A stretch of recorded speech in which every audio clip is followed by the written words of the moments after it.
자, 오늘 6월 30일 수요일 시장 마감했습니다. 제가 5월 시장 끝날 때 캔들과 지수 위치가 너무 좋아서 6월 시장은 기대가 된다고 말씀을 드렸는데 이렇게 예쁜 모양의 차트가 상승의 결과를 낳았습니다. 하지만 예전 1월 같은 아무거나 오르는 활발한 시장은 아니었기 때문에 아쉬움이 훨씬 더 컸던 것 같습니다.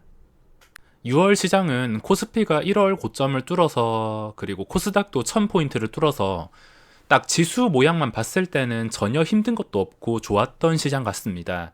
하지만 이번 달에는 올라가는 것들만 끝까지 올라가고 대표적으로 카카오와 바이오 키트 이런 종목 쪽으로 시선이 쏠리면서 그것들만 올라갔기 때문에 지수만 믿고 아무거나 매수하신 분들은 좀 힘들었을 것 같습니다. 오히려 소외감을 느끼거나 정신적으로도 좀 힘들었을 수도 있기 때문에 7월 시장도 어떤 식으로 좀 흘러갈지 생각을 해볼 필요가 있습니다. 지금은 지수만 믿고 아무거나 매수했다가 이 좋은 시장에 물려서 크게 고생할 수도 있으며 지수가 좋을 때 남들 돈 버는 것 같을 때 또 혼자만 따로 놀게 되면 매매 자신감도 떨어질 뿐만 아니라 정신적으로 충격을 받을 수 있기 때문에 지금은 벼락거지라는 생각을 하면서 무리해서 따라가는 것보다 지수와 종목이 따로 노는 시장이라는 걸 받아들이고 마음을 비우는 게 좋을 것 같습니다. 저는 6월 시장 딱 저번 주까지만 괜찮았던 것 같습니다. 저번 주까지는 수익 볼 수 있는 것들도 거의 매일 나와서 매매하기가 너무 편했는데 그리고 스윙도 잘 풀려가지고 좀 크게 수익이 났었는데 저번 주에 제가 금융투자 들어오고 이번 주는 관망하겠다고 말씀을 드렸지만 이번 주 월화수 3거래일 동안 개인적으로 욕 나오는 시장이었습니다. 거의 모든 종목들을 보면 뭐 예전에도 심하긴 했지만 점점 더 심해져서 얼마 가지 못하고 무너지는 게 대부분이며 지금은 추세가 좋은 대형주 스윙이나 오버나잇으로 수익을 챙기는 게 대부분이지 저도 최근 3거래일 동안 단타로 손실만 입었습니다. 그리고 7월 시장이 뭐 아무리 좋아봤자 6월만큼은 아닐 것 같은데 오히려 지금 반대로 생각했을 때 지금 지수가 상승했을 때 올라가지 못한 이 삼성전자가 발목을 잡는 것과 여태까지 계속 올랐던 바이오주들 포함해서 지금 카카오 지금까지는 다시 떨어지지 않고서 주가가 다시 5일선을 회복해주고 좋아 보이지만 나중에 혹시나 카카오뱅크 상장하고 아니면 상장하기 전에 고점을 찍고 캔들이 좀 이상하게 나오면서 추세가 완전히 바뀌어버리면서 이렇게 올랐던 카카오 같은 종목과 바이오 종목들이 발목을 잡을 수 있기 때문에 이런 삼성전자가 발목을 잡는 상황 그리고 이렇게 올랐던 종목들이 발목을 잡는 상황 이 두 가지 상황들이 겹쳐서 예전에 1월 삼성전자처럼 고점에 물리는 사람들이 좀 많이 나올 수 있기 때문에 7월은 진짜 욕심 없이 가는 게 좋을 것 같습니다. 저는 7월 시장 단타 쪽에서 수익 낼 생각보다는 추세가 좋은 대형주 쪽에서 짧게 하루 이틀 끊어치는 걸로 수익을 내볼 생각입니다. 어차피 종가 기준으로 좋은 자리에서 마감해주면 그 종목이 함정이라 하더라도 잘 올라가지 못하는 종목이라 하더라도 하루 이틀 정도 시세가 나올 가능성이 높기 때문에 단타보다는 그냥 짧게 치고 빠지는 스윙 아니면 오버나잇 이 정도만 생각하고 있으며 7월은 6월의 반만이라도 하자 생각하고 정말 최악의 상황에는 그냥 돈만 지키자 절대 무리하지 말자 고점에 따라 들어가서 오래 보유할 생각하지 말자 이렇게 생각을 하고 조심스럽게 출발해야 될 것 같습니다.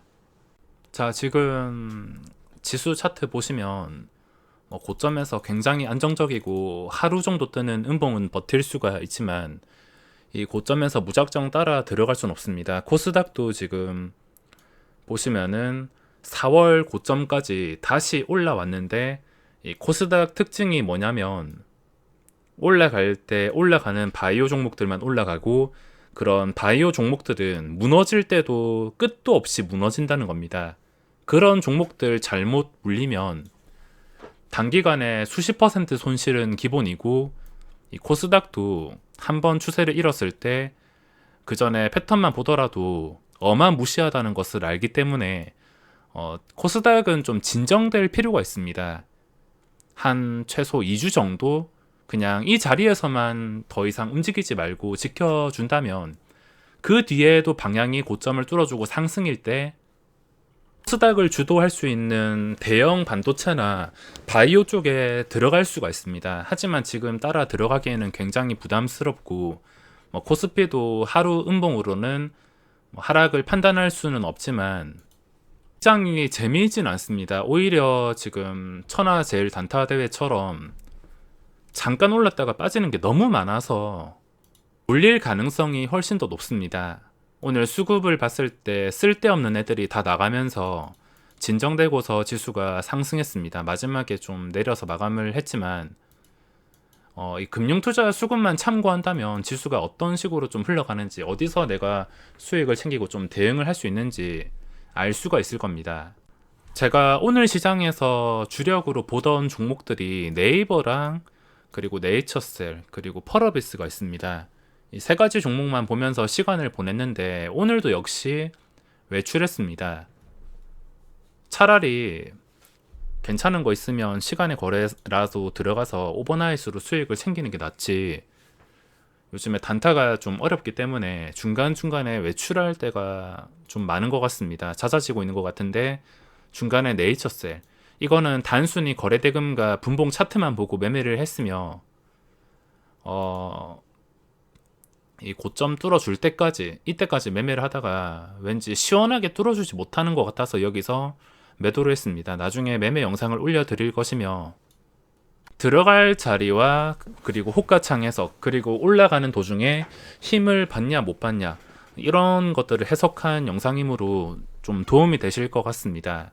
어쨌든 간에 이거 여기서 좀 시원하게 올라갔어야 되는데 올라가지 못해서 바로 매도했고, 그 뒤에는 특별한 신호가 없어서 매매를 하지 못했습니다. 그리고 펄어비스라든지 네이버라든지 단타로 먹기에는 좀 어려워서 그냥 하루 종일 구경만 했습니다.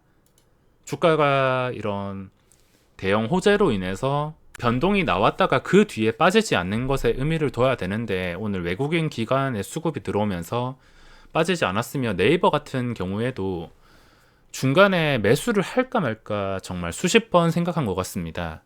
이 자리 자체가 원래는 이게 원칙대로 제가 며칠 전에도 말씀을 드렸지만 떨어지지 않고서 다시 41만원 위에서 종가를 형성했다는 것은 매수 타이밍이 될 수가 있는데, 이렇게 종가 기준으로 41만원 위에서 마감을 하니까 오늘 카카오와 함께 반응이 나왔습니다. 윗꼬리가 좀 달리고 아쉽긴 하지만 그래도 이거는 41만원이 그 전에 고점이기 때문에 제가 바라는 것은 좀 카카오와 반대로 따로 움직여줬으면 좋겠습니다. 아니면 카카오가 다시 고점을 한번 뚫어주던가. 근데 카카오가 영원히 오를 수 없고 카카오뱅크 상장 전에 어떤 변수가 있을지 알 수가 없으므로 그냥 마음 편하게 네이버는 포기를 했습니다. 이것만 따로 움직였으면 이거 당장 매수해서 좀 엉덩이 무겁게 버틸 텐데, 카카오가 혹시나 무너지게 된다면 영향을 거의 99% 받기 때문에 지금은 카카오뱅크 상장도 있고 그런 변수 때문에 그냥 네이버는 포기해야 될 것 같습니다. 차라리 다른 종목을 좀 찾아보지, 좀 일단은 포기를 하고 나중에 시간 지나서 카카오가 무너졌는데도 둘이 따로 논다면은 그때 접근을 해봐야 될 것 같습니다. 한 달 정도 지나고 나서도 따로 움직이고 주가가 매우 안정적이라면 그때 늦게라도 들어갈 생각입니다. 주가가 중요한 자리에서 마감했으면 올라야지 정상인데, 현대로템 같은 경우에는 종가가 굉장히 좋았습니다. 보시다시피 그 전에 계속 말한 24,250원 위에서 마감을 하고 그 다음 날에도 계속해서 고점을 높여가는 것을 보여줬는데, 가야 할 자리에서 지금 실패를 해서 다시 250원까지 내려왔습니다. 이거 중간중간에 호가창을 보거나 수급을 봤을 때 매우 답답한 느낌을 받았으며, 단타가 아니라면은 아직까지는 특별한 상황이 없지만 지금 가야 할 자리에서 못 가는 답답함을 보여주고 있습니다. 이거 말고도 DLENC라든지 종목들이 다 반응이 나와서 좀 괜찮은 가격에 마감해 준 종목들을 몇 개씩 찾아볼 수 있지만 역시나 JP 모간 수급, 제가 종가 기준으로 판단하지만 그날 JP 모간이 들어왔다면 그게 내가 보던 종목이라 하더라도, 마음에 들던 종목이라 하더라도 어쩔 수 없이 매수를 포기해 버립니다. 그리고 하이브가 주가가 쉽게 떨어지지 않고 있는데 다른 종목들처럼 한 5거래일, 6거래일 정도 힘들었다면 그때 또 싸게 살 기회가 될 수 있었는데 쉽게 떨어지지 않고 있습니다. 이거를 진짜 매수하고 싶으면 한 최소 2주 뒤에, 2주 뒤에도 주가가 아주 멀쩡하다면 그때는 다시 고점 돌파를 시도할 수가 있습니다. 피할 수 없는 돌발 악재 때문에 주가가 이런 식으로 잠깐 내려오긴 했지만 어쨌든 간에 지금 시장에서 관심을 받는 종목 중 하나이기 때문에, 그리고 추세를 절대 무시할 수 없기 때문에 빠진다 하더라도 오히려 매수 기회라 생각하시는 분들이 많으실 겁니다. 첫 단추를 잘 꿰는 게 중요하며 7월 첫 출발 큰 수익은 없어도 1원이라도 빨간불로 마감할 수 있게 조심스럽게 출발해 보시기 바라며 이번 영상은 여기까지 하고 마무리하겠습니다.